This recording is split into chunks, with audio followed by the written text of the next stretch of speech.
Dmitry Malyshev was sentenced to 25 years in a maximum security prison for cannibalism and a series of murders. 10 years ago, he killed his friend Tajik and roasted his heart with vegetables. He videotaped the whole process. "We're roasting a human meat. Here it is, the heart. I've already added onions," Malyshev commented on the video. Malyshev signed a contract with the Defense Ministry in October 2023 and went to war as part of the Fine Battalion's Storm 5. He was wounded twice. At the time of the conversation with a journalist of the Volgograd edition of V1, the ex-convict was in the hospital. He explained his motivation to go to war to journalists as follows. "I understood why I was going and where I was going. How would you feel if your little daughter was told in primary school how to put on a condom? Or men walking down the street and licking each other? Is that normal for you? It's not normal for me." Together with the cannibal, Alexander Maslenikov, convicted of double murder and dismemberment of girls, left the prison to war. Malyshev published joint photos of them both smiling while sitting in an embrace on social networks. The Storm V penalty squads replaced the Storm Z units of prisoners pardoned by Putin. The prisoners who have been sent to the front under contract with the Defense Ministry as part of the Storm V units since September 2023 cannot apply for a pardon. At least 4,041 Russian officers have been eliminated in Ukraine. And this are minimum losses since the 24th of February 2022. Each name is confirmed by a Russian source via funeral notices, obituaries, graves, news platforms, monuments, and memorial plaques. Between them is 1 lieutenant general, 6 major generals, 92 colonels, and so on. Svoboda Radio published satellite images showing that at least one S-300 or S-400 missile launcher was damaged/destroyed after the attack on Jankoy Air Base on April 30th. The rest of the systems were moved. This is interesting. If the Russians were to break through the front lines and if there were a Ukrainian request, which is not the case today, we would legitimately have to ask ourselves the question if we should deploy troops in Ukraine, French President Macron said. Drones probably work best in battle pairs, too.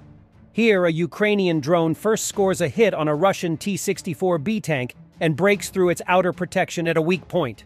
The tank then stays in the same place, and then kamikaze drone number 2 comes and strikes in exactly the same place, and can then, thanks to the preliminary work of the first drone, get a full hit and cause an explosion in the tank's ammunition, and we get a nice morning fireworks display.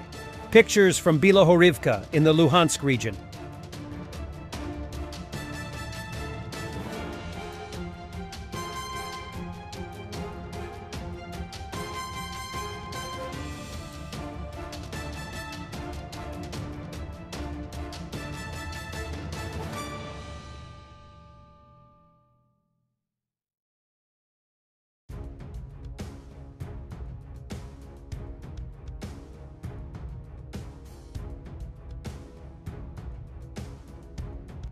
Destruction of a Russian BMP-1 in the Avdiivka direction by the 47th.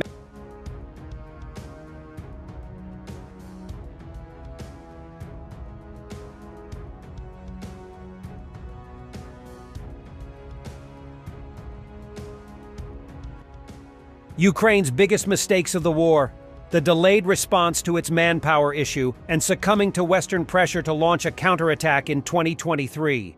Overall, this unjust war represents a significant failure for Russia and a notable success for Ukraine thus far. If we had been informed in March 2022 about how the situation would appear in May 2024, it would have been widely perceived as a significant success for Ukraine and a failure for Russia.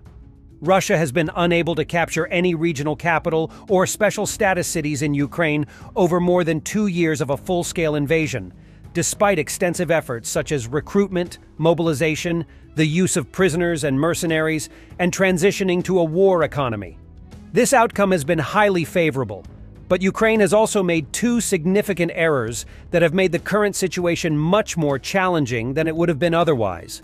One error was the delayed reform of mobilization and addressing manpower issues.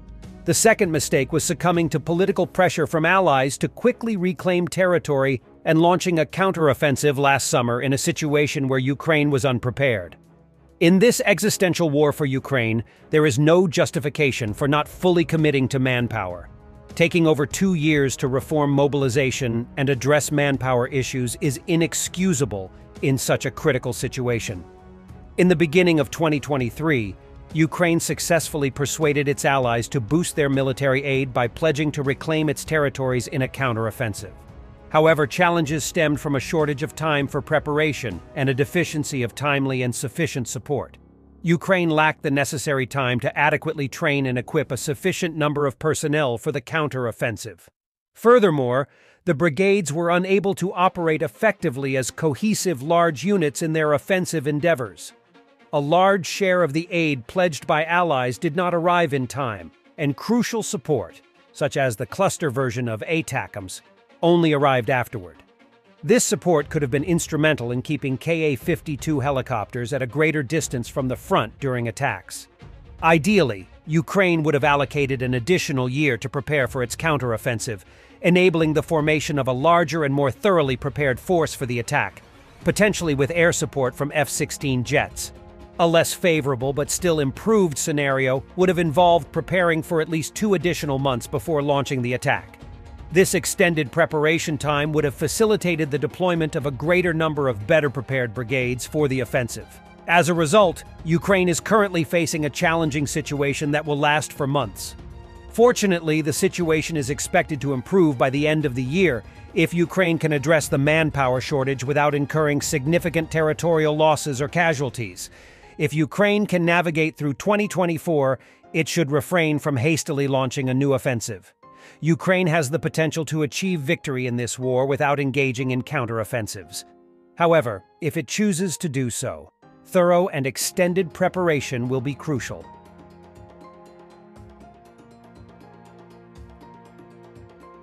Incredible footage. Chinese PLA Navy spy ship is less than 600 yards from U.S. Navy amphibious warship USS Harper's Ferry, captured from a Philippine vessel as part of its assertive transparency campaign to expose Beijing's aggression and expansion in the region. A game of cat and mouse in the contested waters of the South China Sea. A Chinese Navy vessel approaches US and Philippine ships conducting live fire target practice, coming as close as 600 yards of amphibious transport USS Harper's Ferry and disrupting the exercise. But China opposes this military cooperation in an area it claims sovereignty over, and Beijing has sent its own navy to shadow these drills. Thanks for watching, and don't forget to subscribe. Also, if you want to support Warthog Defense, please become our member and get early access to new videos, exclusive members-only videos, and become administrator in comments section. The membership link is in the description. Every day. We had a guy last week at 6 rescues in 6 days. You know, he's doing the job every day.